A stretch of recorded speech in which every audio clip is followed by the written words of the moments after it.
Hey everybody, Charles Walker here. So in this video, what I want to talk about is power scaling in One Piece. And to my normal viewers, this is very far off what I normally talk about, but I do want to tie it back into my normal subjects in the end. This is kind of a two birds, one stone situation. I have actually wanted to make a series on One Piece for a while now because it's been a big literary inspiration for me and my favorite anime, really. But wasn't sure what to do. Then I watched a video recently where NuxTaku said he wanted people to reply and give their thoughts on his video. So that's what I want to do. I want to take this opportunity to actually put my thoughts out there. And this first subject we'll be talking about is power scaling in One Piece. Now, I want to clarify this before we start. This is not a beef or any way or possible. I do not have any negative feelings toward Nux. Not that I could in the power scaling subjects just to make fun of it a bit. He is God Usopp. I am Chopper. I am very far beneath him and nowhere near his god tier of trollery that he is. In realism, honestly, I'm more like Ace. Just for the sake of in the eyes of the algorithm, I share a very common fact with him that I'm not going to be saying because of spoilers. But, this is just me wanting to give my feedback on the video and what I thought about it. No beef, no drama, no tea spilling, whatever you want to call it. This is just me. I liked the video. I just felt he could go more in on some things. That's what we want to talk about. And he might have wanted to go on these things, but it being a 40-minute video as it is, I wouldn't blame him for not wanting to add a little more time onto it. But anyways, I would definitely recommend you checking the video out. I'll leave a link to it in the description. Nux makes great videos. You should definitely check him out if you're an anime fan. Or you just like seeing this insane personality thrive on YouTube. It's honestly glorious to see how far he's come. But anyways, on to the One Piece stuff. So, what I wanted to talk about is Nux, he was really making an argument for why power scaling in One Piece is pointless. And it really is. It's kind of a tiring thing for me at this point. I feel anyone that is an anime fan can go in any comment section ever, and there will always be the dreaded trap card activated, "Can he beat Goku?" And that's so tiring. Literally to the point where I had one nerd club that I was a part of in college, and we literally had to ban all Screw Attack conversations because for nearly a month, every day, someone would start an argument over the Goku and Superman argument to the point where it was just banned. But on the internet, you can't really do that. And honestly, it made things better in that nerd room when we did ban that topic.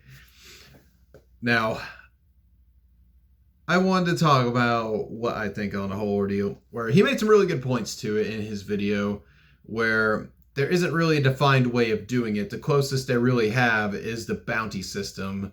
Because unlike Dragon Ball Z, Seven Deadly Sins, animes like that, where there's a specific number of how powerful they are, there really isn't that One Piece. They introduced it once in the Enies Lobby arc, where it was just kind of a test to see how strong the members of CP9 had grown. It wasn't really a thing that was hinted on too much. It was just kind of a way to give you a scaling idea of like numbers 1 through 9, I think there literally was, how strong each of them were. And it was a pretty neat little thing they did. I enjoyed it. But they really didn't go back to it ever. They didn't make a big deal out of it either. All of them were very strong in their own right. And it wasn't just their number that made them so intimidating, or when, say, when one powered up and feed him like, his power level's over. Yeah. It wasn't that.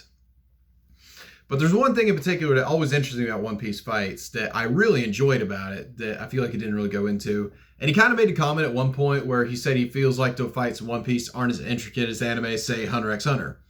Which, from what I've seen, has some really intricate and well-done fights. And it has an aspect of One Piece I truly enjoy, where it has unique powers that are used in unique ways. As said, bungee gum, the dumbest power ever that has the properties of gum and rubber, but used in so many different ways. Same for One Piece. At first, when I was a kid, I heard a guy that could just stretch my... Oh, that's lame. That I see him using them. Like, that's cool. And One Piece is shown time and time again. It's an anime that just has some purely bad matchups sometimes. And it can completely throw any conventional power scaling system on its head. Like, for example, NL is probably still one of the strongest enemies in One Piece, was defeated pretty early on by Luffy for the sole sake of NL's powers is based on lightning, and Luffy is made of rubber. So he literally couldn't damage Luffy was the main way of fighting. So NL spent the rest of the fight pretty much having to rethink his normal strategy that he used to literally defeat nearly everyone that was a threat in that series up to that point. And now, what that tells me is even the writer acknowledges that there's some things that could be exploited and some bad matchups that could happen. It just happens. And they're not going to hold to some arbitrary number that makes it to where this person's stronger than this one because X MacGuffin reason. And I like that. Because in One Piece, there is the potential for very broken powers.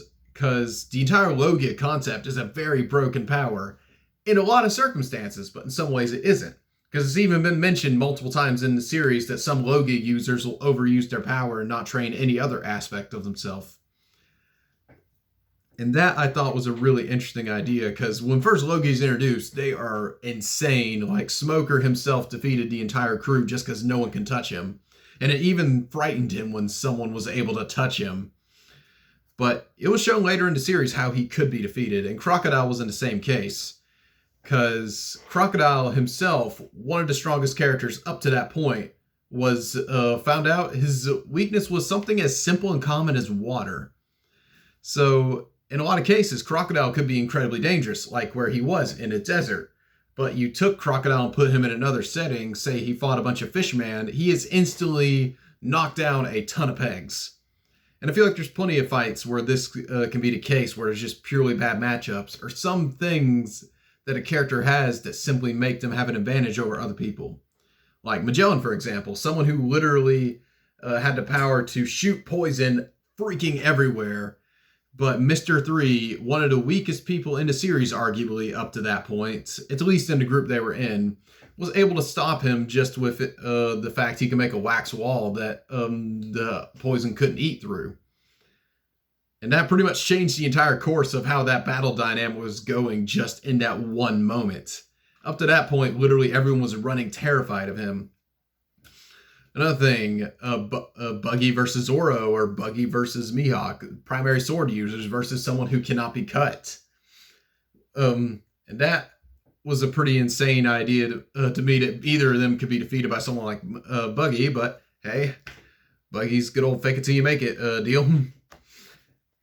Other aspects like Nami, arguably mostly considered one of the weaker members of Straw Hat Pirates, changed the entire battle against Cracker because she was able to make it rain and make his power weaker.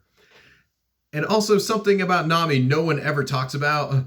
Literally, Doflamingo, considered one of the strongest villains they fought so far. His power's clouds. Her power's manipulating the weather.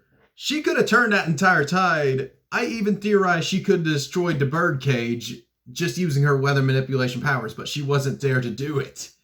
They literally, which for plot reasons, it made sense for the circumstances they were in, but Nami could have changed that entire thing. While in a straight up slugfest, obviously she lose to Doflamingo, but in the sense of pure technical powers, she actually has an edge on him. And that's interesting to me, because I just listed all characters that range from very, very powerful to very weak, but all of them just paired up in the right circumstances could instantly change the battle. Like some other examples I could think of, just that would be purely bad matchups. Like NL, if he fought Mr. 1, literally Mr. 1's made of metal, so he's one big lightning rod. And Smoker versus the Volcano. He's used to not being hit, but it showed Ace could get burned by the guy that had a lava fruit. So what would happen if the lava fruit guy attacked a Smoker? He probably wouldn't think it would hurt him, but it probably would. In the same way it burnt Ace. There's just plenty of examples I think of that really make for a good argument of the power scaling system in One Piece literally means nothing. There's only certain times it does if you were going to make the argument for it, and that is in a pure slugfest situation.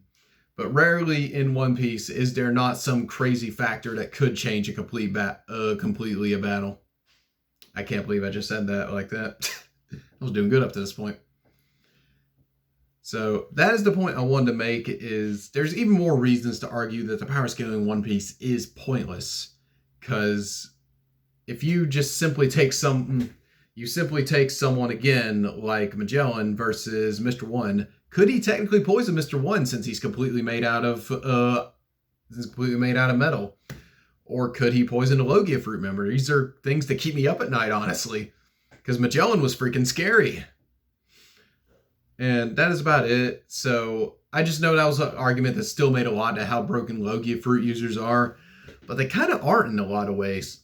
Because since they take on that element that they consume, that element also becomes their weakness in the sense of Crocodile or in a sense of other people. And also the sense that Jinbei can potentially flip any Devil Fruit fight on its head with the fact that he can literally shoot seawater at people, making a lot of other arguments for how strong Jinbei is. Now, that's about it for the One Piece portion of this, and if you made it through all of this, congratulations, I am impressed. But how I wanted to tie this back to D&D is, that's another thing I feel like that there is some arguments where it can be made where D&D characters can be broken, but it's a hard thing to really say if a D&D class can be broken or not. Because think about it like this, where literally in a certain situation, a character could be amazing, like in One Piece, or in a certain situation, they could be absolutely terrible. Like, what I mean by that is a spellcaster versus a Tarrasque versus a barbarian who has like 1,000,000 strength and con versus that same Tarrasque. Both are going to be having a hard time, but the barbarian's going to be definitely having a better time of it. Or a paladin versus a Tarrasque, because that's the argument of would the smite bounce back from the Tarrasque, since Tarrasque literally repel magic. Or in the sense that characters that are resistant to the spells, like Yuan-Ti versus spellcasters or marshals, or marshals not able to actually get a solid hit on creatures unless they have certain weapons or other things. But magic is the only weakness that thing has. Which, that also is an argument that can be made about CR being complete bullcrap, as low CR as a Were-Rat is, but they're literally immune to any weapon that isn't magic or silver. So it's a kind of a thing of just, things can be very difficult if you make them. Because I had a fight in my stream, the Arcane Gate, recently, where I didn't use a creature that had a CR above a 2 in a fight. And during that fight, two players were down, one player was nearly down, and the other 2 players were just taking a lot of damage as well. All that was just basically using tactics and different ideas. Runesmith had a very good series on, especially the Goblin one, which I definitely took some pages from. Thank you, Logan. And that is pretty much it for this video. If you made it all the way through this, thank you. Thank you. I appreciate it. If you want to see more videos like this, just let me know. This is a pretty abstract video idea I had, but it was just something I kind of wanted to test out while I'm testing the water to see what really works in this YouTube climate. And I'm a big anime fan, so I figured I might as well throw my hat in.